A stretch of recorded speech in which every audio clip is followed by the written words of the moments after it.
Présidente, ministre, collègues, Monsieur le Premier ministre, votre présence devant nous est un affront à la démocratie. Vous avez déjà été censuré 2 fois par cette Assemblée comme membre des gouvernements Barnier puis Bayrou, et pourtant vous voilà consacré Premier ministre. Le 3e locataire de Matignon en moins d'1 an, contrat court, bail précaire, le macronisme face à lui-même. Devenu Premier ministre comme on entre dans les ordres, parti lundi soi-disant en dernier des gaullistes, revenu vendredi en dernier des fidèles, vous voilà ici sous la contrainte du chef. Dans l'intervalle, arrangements et tambouilles secrètes rythmées par les défections de votre clan, les ambitions médiocres d'un parti assis sur 4% des voix et de quelques figurants dont la vocation d'une semaine a semblé être de sauver à tout prix la politique de Macron qui a tant fait souffrir notre pays. Votre présence le confirme à vos dépens. Emmanuel Macron est un cas désespéré. Votre nomination est l'aveu même de l'entêtement du président. Mais pour comprendre, il faut revenir aux origines. Il n'est pas d'éruption volcanique sans fissure dans la couche terrestre, comme il n'est pas de séisme politique sans fracture avec le peuple. En 2022, Emmanuel Macron proclame « Ce vote m'oblige » avant de violenter la nation avec une réforme des retraites empoisonnée. En 2024, Emmanuel Macron perd les élections européennes. Il réplique par la grenade dégoupillée de la dissolution. Retour à l'envoyeur, Emmanuel Macron perd à nouveau les élections. Depuis, malgré les contestations et le mouvement social, le président nie délibérément le verdict des urnes. 3 premiers ministres plus tard, vous voilà tentant de sauver ce qui peut l'être sans même les apparences. Oui, en politique comme en géologie, chaque secousse contient la précédente et chaque fracture agrandit celle qui suit. Après ces dénis démocratiques, quelle ironie de vous entendre parler de responsabilité, de compromis et de stabilité. Dans votre langage, le compromis consiste à rallier votre position comme si vous étiez le centre de gravité du champ politique.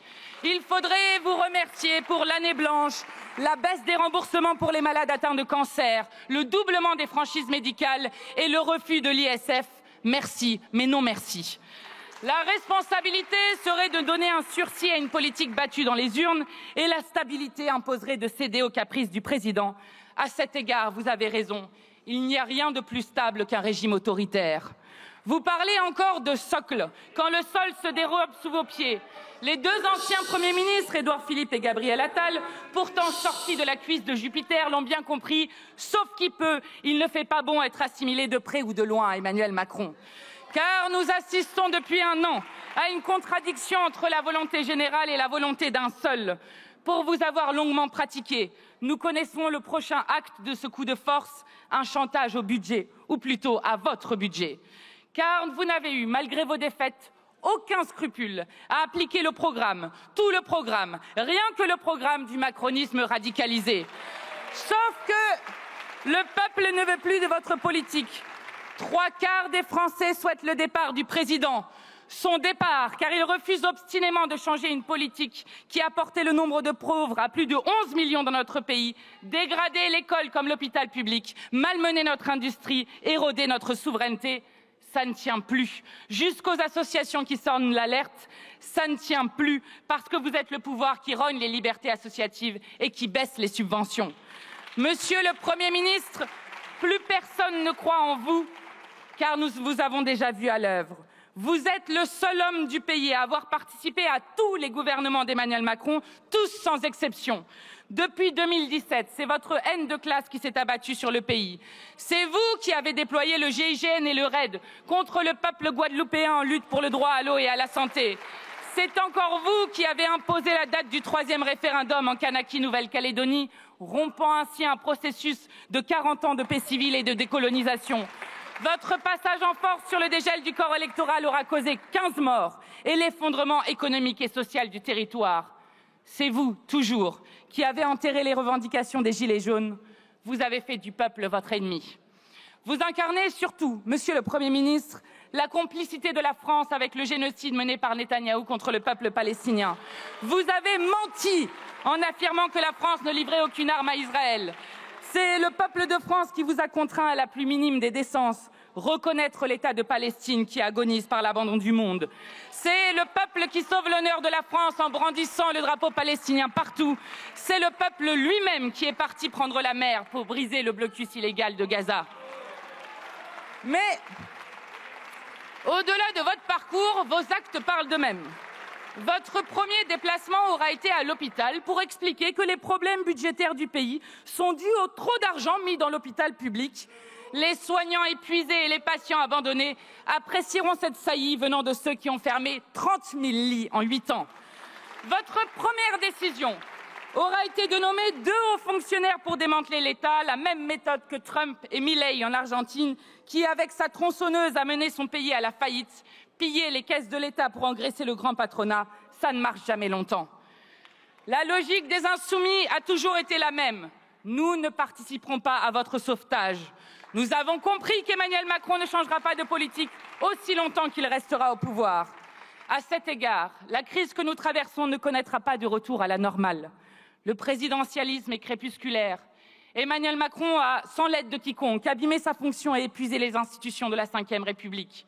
En organisant l'irresponsabilité d'un homme qui ne cesse de rejeter sur les autres les conséquences de cet acte, notre Constitution permet toutes les dérives autoritaires, les caprices et combines d'un seul homme à qui elle confie les pleins pouvoirs. Mais dans les méandres de ces errements, le président nous a livré un aveu. De qui a-t-il donc le plus à craindre, lui qui tremble à l'idée de voir sa politique démantelée? On apprend ici et là qu'Emmanuel Macron, au soir du premier tour des élections législatives, manigançait, espérant voir l'extrême droite en tête. Il pensait alors que les fondamentaux de sa politique seraient poursuivis par d'autres moyens, à l'inverse de ce qu'il pouvait espérer de nous. Le système et son assurance vie, la loi de l'attraction ne trompe pas. N'en déplaise aux frontistes ridicules qui pleurnichent toute la journée sur une prétendue alliance, sur un scrutin qui leur aurait été volé. Apprenez la démocratie élémentaire. Vous avez perdu les élections car les Français ne voulaient pas de vous. Gardez plutôt votre énergie pour vos procès. Et expliquez-nous plutôt, vous, Madame Le Pen, qui n'est pas là, vous voulez abroger la retraite à 64 ans ou la repousser à 67 ans comme votre ami Ciotti, ou peut-être la reporter à 65 ans comme la droite à qui vous faites du pied. Madame Le Pen, c'est pour séduire les 1800 familles les plus riches que vous refusez la taxe Zuckman. Et pourquoi avoir voté contre la prise en charge intégrale des soins liés au cancer du sein? À présent, la tectonique des places politiques est enclenchée. Le retaillot-macronisme pourrait trouver un prolongement à l'extrême droite. Après tout, Le Pen et ses amis ont sauvé Macron 2 fois de la destitution. L'extrême droite a refusé 8 fois de voter la censure de Bayrou. Nous seuls sommes capables d'une rupture. Alors que tant de défis nous attendent, le monarque présidentiel nous fait perdre du temps à tous. Le second mandat d'Emmanuel Macron est un mandat pour rien. Dorénavant, peu de choix s'offrent à lui. La dissolution serait encore une manière de rejeter la faute sur l'Assemblée quand elle relève de l'Élysée. Elle ne garantit pas plus de clarté et ne présage rien de ce que le président fera du résultat. Les Insoumis proposent une voie de sortie de cette crise. Votre censure d'abord, le vote d'une loi spéciale ensuite permettant de reconduire momentanément les budgets pour l'année à venir. Et puisque le compte à rebours du départ d'Emmanuel Macron est lancé, il faudra en passer par la démission ou la destitution du président. Si la première relève de sa volonté, la seconde est la seule brèche dont nous disposons. Et comme le chantait Léonard Cohen, dans toute chose il y a une brèche et c'est par là qu'entre la lumière. Monsieur le Premier ministre, nous allons agrandir la brèche jusqu'à ce que s'écroule le vieux monde que vous incarnez. Nous assistons à la fin d'un monde connu, guerre commerciale, retour de l'impérialisme, partout la hausse des conflits. L'humanité tout entière est menacée par le dérèglement climatique auquel notre pays n'est pas préparé. Les Français subissent depuis trop longtemps la maltraitance sociale, l'explosion des inégalités et de la pauvreté, mais aussi la hausse du racisme qui mine la dignité des êtres humains. Nous réussirons car nous sommes prêts à prendre à la racine ce qui disloque notre pays. Reprendre le pouvoir à l'oligarchie qui le confisque en passant à la 6e République. Organiser des conditions d'existence compatibles avec la vie humaine. Planifier de grands chantiers d'avenir énergétiques, industriels et écologiques. Partager les richesses en taxant les ultra-riches. Garantir l'unité du peuple contre le poison de la haine. Nous sommes prêts à bâtir la civilisation du temps libéré avec la retraite à 60 ans. Car une réforme imposée contre tout un peuple, contre l'ensemble des syndicats, contre l'Assemblée nationale, ne se conclave pas, ne se discute pas, ne se suspend pas, elle s'abroge. Monsieur le Premier ministre, nous allons agrandir la brèche, jour après jour, lutte après lutte, car dans chaque brèche, il y a la promesse d'un matin. Je vous remercie, Madame la Présidente Panot.